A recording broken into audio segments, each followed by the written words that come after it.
जैसे टीचिंग के अलग अलग फेजेस होते हैं, वैसे ही टीचिंग के अलग अलग लेवल भी होते हैं, जिसमें मेमोरी लेवल है, अंडरस्टैंडिंग है और रिफ्लेक्टिव लेवल है।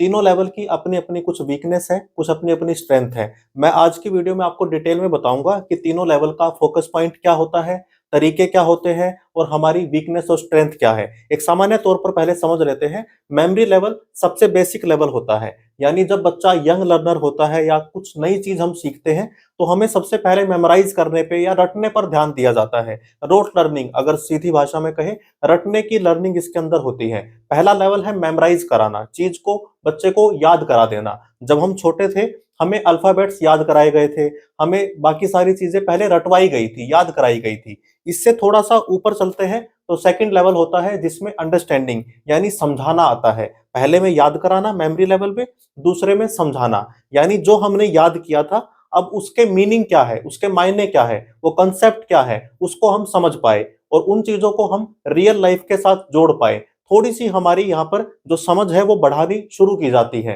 तो एज ए टीचर हमें पहले बच्चे को मेमोराइज कराया जाता है जब वो यंग होता है या कोई नया कॉन्सेप्ट उसके सामने गया। दूसरे लेवल पर उसे समझाया जाता है, अंडरस्टैंडिंग कराई जाती है। पहले वाला उसमें विचारों का या उसके थॉट का कम यूज होता है, उसके विचारों पर फोकस नहीं होता, हमें उसे रटवाना है। डायरेक्ट उसको हम इंस्ट्रक्शन देंगे और रटवाएंगे।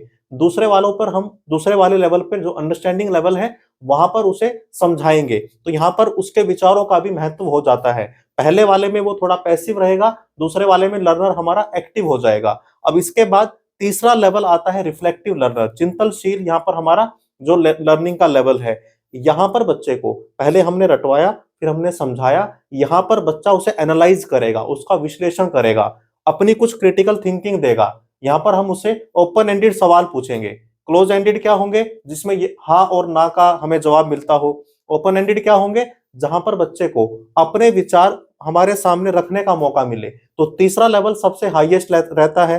तीनों लेवल के अपने अपने फायदे हैं, अपने अपने चैलेंजेस भी है, जिसको आज की वीडियो में हम डिटेल में समझेंगे। तो चलिए चलते हैं कंप्यूटर स्क्रीन पर और डिटेल में समझते हैं कि हमारे ये अलग अलग level, memory level, understanding level और रिफ्लेक्टिव लेवल, ये किस तरह बच्चे के जीवन में एज ए टीचर हमें देखना पड़ता है, कैसी कैसी वीकनेस और कौन कौन सी इसकी स्ट्रेंथ है। तो चलिए कंप्यूटर स्क्रीन पर डिटेल में इसको समझते हैं।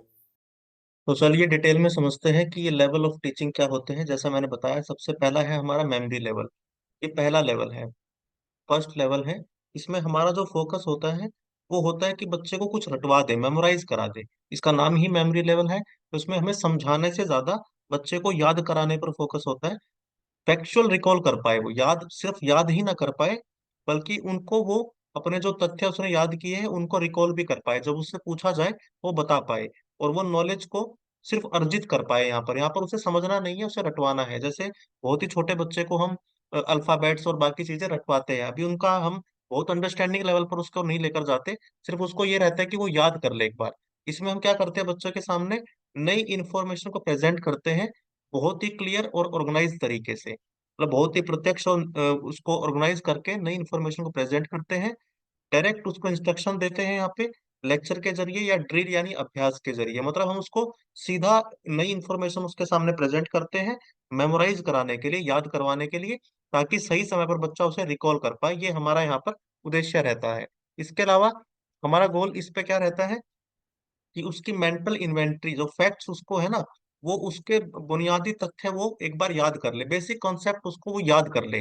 याद करे, मेमोरी लेवल नाम से ही आपको पता लगेगा, याद कर पाए और उनको अपने मन में उनकी एक सूची बना पाए, वो उसको पता रहे कि ये चीज क्या है। यहाँ पर हमारा फोकस एरिया किस पे रहता है, रोट मेमोराइजेशन, यानी बस तथ्य को रट ले वो और सही समय पर उसे रिकॉल कर पाए। देखिए ये बहुत जरूरी है, सिर्फ मेमोराइज नहीं कराना, इतना मेमोराइज कराना है कि वो सही समय पर उसे रिकॉल कर पाए, यानी उसको याद कराने के साथ साथ उसको इस सही समय पर उसको पहचान हो जाए कि ये मैंने मेमोराइज किया था, रटा था, तो ये चीज है, कोई उसे बताए पूछे तो वो बता पाए। टीचिंग मेथड इसमें क्या रहेंगे, लेक्चर देंगे, ड्रिल यानी अभ्यास कराएंगे, रिपीटेशन कराएंगे और डायरेक्ट इंस्ट्रक्शन देंगे। जैसे छोटे बच्चों को हम देते हैं, उनको रिपीटेशन कराते रहते हैं ताकि वो चीजों को समझते रहे।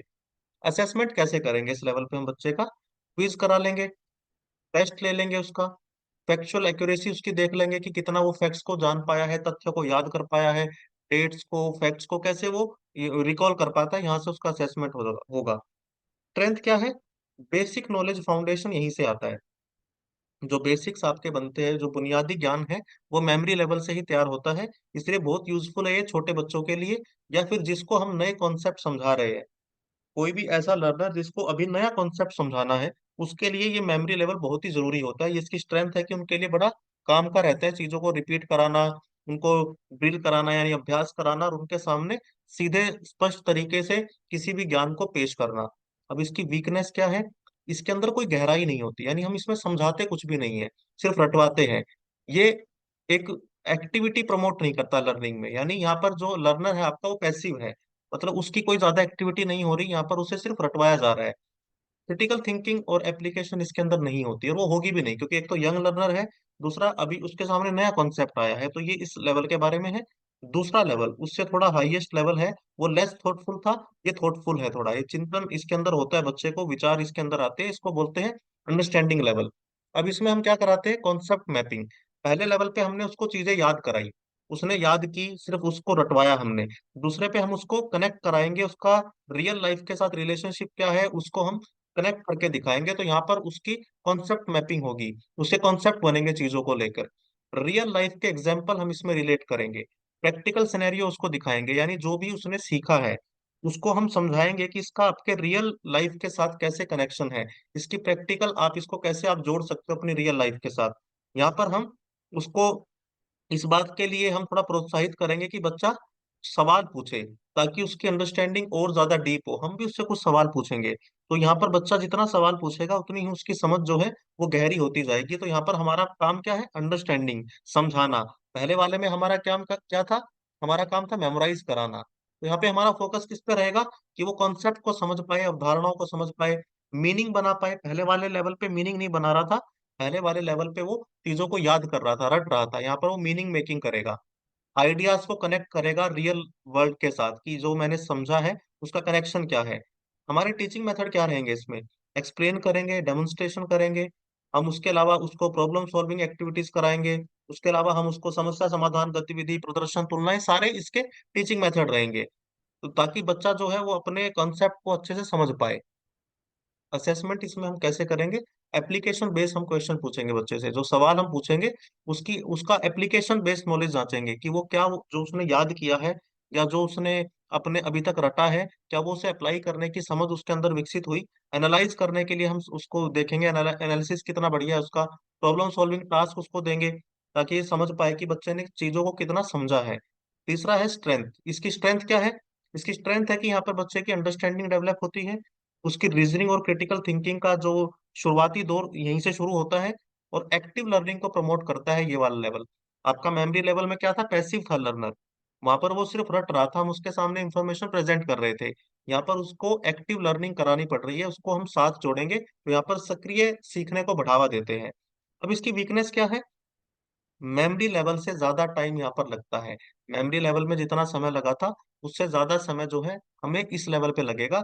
यहाँ पर ज्यादा प्लानिंग की जरूरत है, और यहाँ पे जो टीचर है वो थोड़ा विशेषज्ञ यानी एक्सपर्ट होना चाहिए अपने कंटेंट में, तो ही वो अंडरस्टैंडिंग बच्चे की करा सकता है। इसे सीधे समझे, शब्दों में समझे, तो टीचर को खुद समझ में आना चाहिए कि वो क्या पढ़ाने गया है, उसका अंडरस्टैंडिंग उस चीज को लेकर बढ़िया होनी चाहिए। अब सबसे हाईएस्ट लेवल इस टीचिंग में क्या है? थर्ड लेवल जो है वो है रिफ्लेक्टिव लेवल, यानी चिंतनशील स्तर। यहाँ पे क्रिटिकल थिंकिंग की हम बात करेंगे, यहाँ पे हम बच्चे को प्रोत्साहित करेंगे कि वो एनालाइज करे चीजों को, इवेल्युएट करे, जो भी इंफॉर्मेशन उसको दी है। पहले वाले लेवल पर उसने एज इट इज रट लिया, दूसरे वाले लेवल पर उसने थोड़ा समझ लिया, तीसरे वाले लेवल पर वो उन चीजों को इवेल्युएट करेगा, एनालाइज करेगा, क्रिटिकल थिंकिंग डेवलप होगी।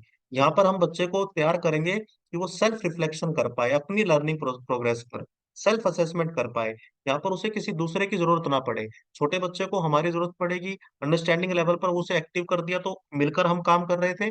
यहाँ पर हम उसे इतना तैयार कर देंगे कि वो सेल्फ असेसमेंट कर पाए, खुद से वो जांच पाए कि उसने अपनी लर्निंग को किस दिशा में लेकर जाना है और कितनी उसने सही की है।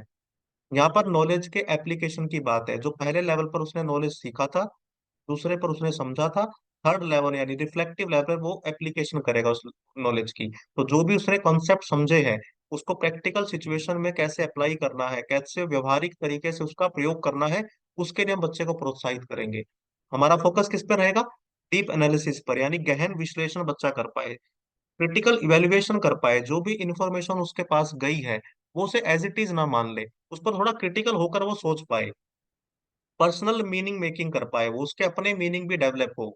यानी वो जो हमने उसे बताया है, जो उसके सामने तथ्य प्रेजेंट किए हैं, वो उनसे अपना मीनिंग बता पाए, वो बता पाए अकॉर्डिंग टू मी, मेरे अनुसार ये चीज ऐसी है। एप्लीकेशन हो पाए रियल वर्ल्ड सिनेरियो में, यानी वास्तविक दुनिया में जो भी उसने सीखा है उन चीजों का वो प्रयोग करना सीख पाए, यहाँ पर हमारा फोकस रहता है। अब हमारे टीचिंग मेथड क्या रहेंगे, हम इसमें डिस्कस करेंगे, डिबेट करेंगे। ओपन एंडेड क्वेश्चंस कौन से होते हैं, जहां पर हाँ ना की बजाय, एक तो होता है मैं ये पूछ लूं कि आप इस बात से सहमत है, तो बच्चा हाँ और ना में खत्म कर देगा, इसे हम ओपन एंडेड नहीं बोलेंगे। ओपन एंडेड में क्या होगा कि आप इस बात को लेकर क्या समझते हैं, आपके क्या विचार हैं, तो यहाँ पर ओपन एंडेड का मतलब है बच्चा अपने विचार रखने के लिए स्वतंत्र हो गया, तो ऐसे सवाल पूछेंगे। प्रोजेक्ट बेस्ड लर्निंग करेंगे, रिफ्लेक्टिव जर्नलिंग कराएंगे बच्चे से, ताकि वो अपने विचारों को अपने तरीके से बताना, उसे एक्सप्रेस करना सीख पाए। असेसमेंट कैसे करेंगे, सेल्फ रिफ्लेक्शन, एक तो जो बताया पहले।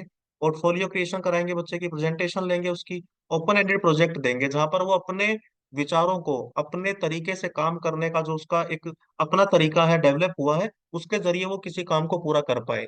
अब इसकी स्ट्रेंथ क्या है, क्रिएटिविटी को बहुत प्रोत्साहित करता है ये लेवल, क्योंकि हमने बच्चे को ओपन एंडेड प्रोजेक्ट प्रोजेक्ट दिए हैं, ओपन एंडेड सवाल पूछ रहे हैं, तो क्रिएटिविटी उसकी डेवलप होती है, इंडिपेंडेंस उसकी डेवलप होती है, क्योंकि यहाँ पे वो सेल्फ रिफ्लेक्शन सीखता है, अपनी ही प्रोग्रेस पर खुद से वो चिंतन करना सीखता है।